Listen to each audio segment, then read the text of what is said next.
regarding, I mean, I love letting the spirit lead because you never know what we're going to talk about. But, you said your dad was a pastor, you were raised Christian in a Christian home and these kinds of things.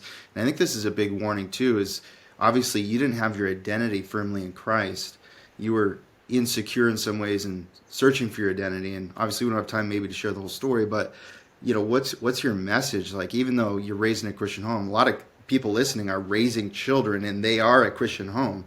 And Yeah. so how, seeing the ramifications of not having really knowing who you are and then deviating away further from who you are and trying to find your identity in worldly things, what's your message from that lesson learned? Man, I mean, I really discovered God's love for me when I hit that rock bottom and I cried out. And it was a supernatural moment. The story is a bit gory, but just to leave the details out, like when I really realized like this was real and like she was checked out. I mean, I was like, I'm used to being able to get everything I want. I'm a bulldozer. Like it's typically like I get what I want. I'm not used to being rejected. I'm not used to hearing no. And I was when I realized like I had nothing like to turn to fix this. And that's when I called out to God. And I was like on my hands and knees one night, like crying in the middle of the night. And I actually felt a physical presence, a supernatural presence come around me and arms just hold me. And you know, from that day, I've probably cried every day for the last 15 months. Like my heart got cracked open and I've been doing my best to keep it open.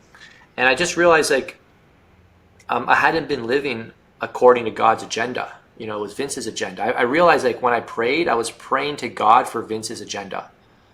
And I Mm, wasn't like, hey, Lord, your agenda, your will. It was really, hey, Lord, can you help me with this? Lord, can thank you for blessing me in this. And it wasn't like a true relationship where I was submitting and surrendering in a way that like, hey, Lord, you need a guide now. I clearly don't know what I'm doing. And we've all heard this.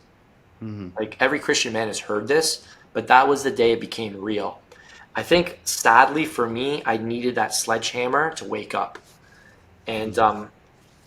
man, I don't I just would encourage men to like hope it doesn't have to get that painful to wake up.